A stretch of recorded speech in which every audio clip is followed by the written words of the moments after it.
Shalom, shalom, shalom, shalom. Selamat pagi, selamat pagi. Terpujilah Tuhan yang hidup. Di pagi yang cerah ini kita patut bersyukur sebab dalam anugerahnya yang besar, Dia telah memberikan kita satu hari lagi tepat di hari Rabu, tanggal 12 Mei tahun 2021. Sebagaimana Tuhan telah memberkati tidurnya kita sepanjang malam ini, maka kita percaya bahwa sepanjang hari ini sampai terbenamnya matahari, di tanggal 12 Mei ini Tuhan akan terus menyatakan kuasa namanya sebagai Allah yang menyertai, melindungi, dan memberkati kita. Amin.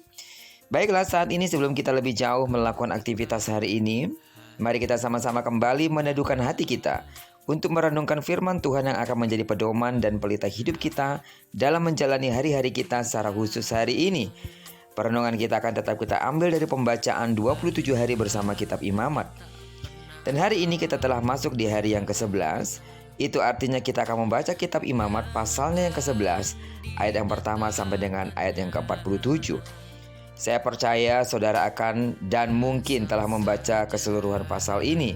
Kesetiaan saudara dalam mengikuti pembacaan Alkitab satu hari satu pasal ini akan membuat Anda semakin memahami dan mengenal Allah dengan benar. Amin.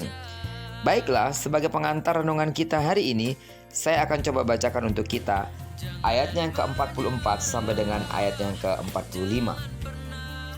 Sebab akulah Tuhan Allahmu, maka haruslah kamu menguduskan dirimu, dan haruslah kamu kudus, sebab aku ini kudus. Dan janganlah kamu menajiskan dirimu dengan setiap binatang yang mengeriap dan merayap di atas bumi. Sebab akulah Tuhan yang telah menuntun kamu keluar dari tanah Mesir, supaya menjadi Allahmu. Jadilah kudus, sebab aku ini kudus. Sidang jemaat Tuhan, saudara kekasih di dalam nama Tuhan Yesus, pasal yang ke-11 sampai dengan pasal yang ke-15 merupakan bagian baru yang mengatur mengenai najis, tahir, atau haram halal dalam kehidupan sehari-hari umat Israel, baik yang menyangkut makanan maupun kondisi tertentu hidup seseorang. Pasal 11 ini berbicara panjang lebar mengenai binatang yang boleh dimakan dan yang tidak boleh dimakan. Dimulai dengan binatang darat, dilanjutkan binatang laut, binatang udara, dan binatang merayap dan bersayap. Penjelasan berikutnya ada yang seperti mengulang dan menambahkan larangan sebelumnya. Juga larangan untuk menyentuh bangkai binatang dan apa yang harus dilakukan ketika tersentuh bangkai tersebut. Peraturan-peraturan ini ditutup penjelasan bahwa Tuhan menuntut umatnya hidup kudus sebagaimana Dia kudus.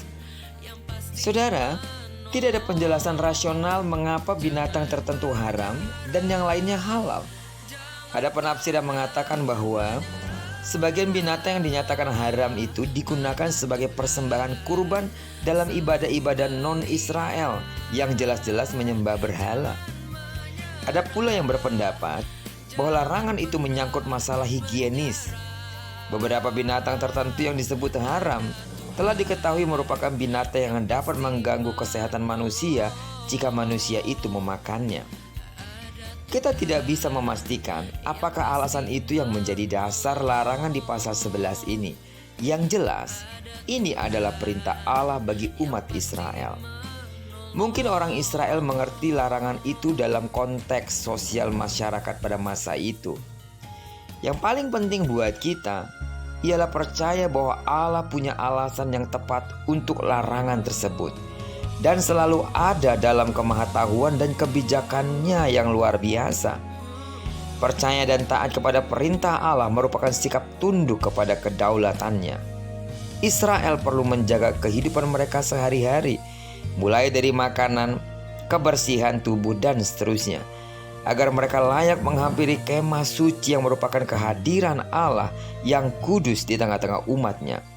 Satu prinsip yang paling mendasar yang harus kita ketahui dari pembacaan pasal hari ini adalah bagaimana ketika Allah itu kudus, maka kita harus kudus. Itu sebabnya dikatakan, kuduslah kamu, sebab aku Tuhan Allahmu kudus adanya. Sidang jemaat Tuhan yang saya kasih di dalam nama Tuhan Yesus, kiranya perenungan kita hari ini mengingatkan kita kembali bahwa kekudusan itu bukan perkara tawar-menawar. Kekudusan itu adalah keharusan. Jika kita ingin berjumpa secara pribadi dengan Allah, bukan hanya berlaku pada zaman kemah suci ketika bangsa Israel harus berupaya hidup kudus secara fisik.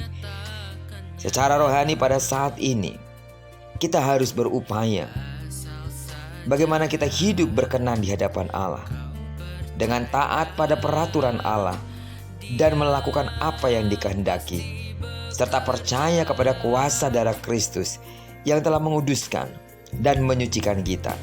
Kekudusan itulah yang menuntun kita untuk melakukan hal-hal yang harus kita lakukan di tengah-tengah dunia yang tidak kudus ini, sehingga lewat kehadiran kita, orang-orang di sekitar kita bisa melihat bahwa sungguh kita hidup di dalam Allah. Tuhan Yesus memberkati kita. Amin. Diberkatilah kita sepanjang hari ini dan digenapi firman-Nya yang berjanji bahwa apa yang dikerjakan tangan kanan dan tangan kiri kita akan dibuatnya berhasil. Kemanapun kaki kanan kaki kiri kita melangkah, di sana kemuliaan Tuhan akan dinyatakan, dan terjadilah itu dalam hidup kita sepanjang hari ini. Diberkatilah kita bersama dengan orang-orang yang kita kasihi dan bersama dengan orang-orang yang kita cintai. Terpujilah nama Tuhan. Shalom.